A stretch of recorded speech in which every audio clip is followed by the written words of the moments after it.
I don't want to misquote her, but she spoke to the fact that a lot of petroleum dealers, operators, are operating illegally in this country. And they're operating without the required approvals, licenses, and paperwork. Is that true? That's incorrect. And the reason I say that is it has to go back to the Ministry of Energy and Energy Affairs suspension of the issuance of licenses from mid-2010.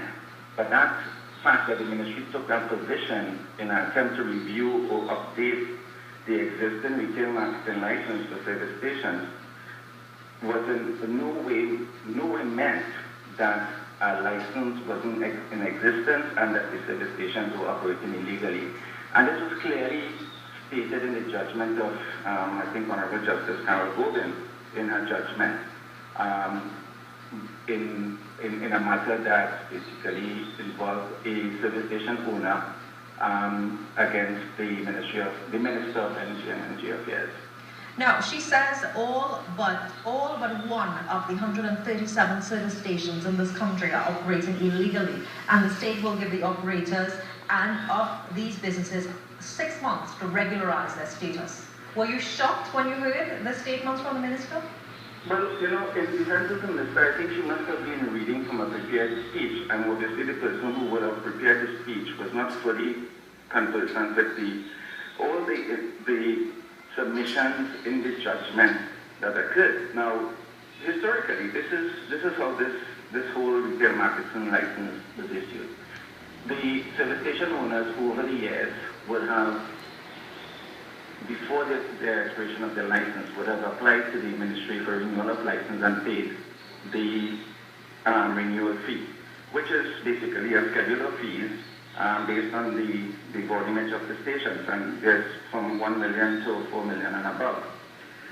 And then the ministry would issue the retail marketing license. Now, in around the mid of 2010, the then Minister of Energy basically directed, and I'm reading here from the judgment, directed that the Ministry of Energy and Energy Affairs review and revise the licensing instrument. And as a result of this direction, all the application of licenses which was submitted to the Ministry of Energy and Energy Affairs were held pending the review exercise.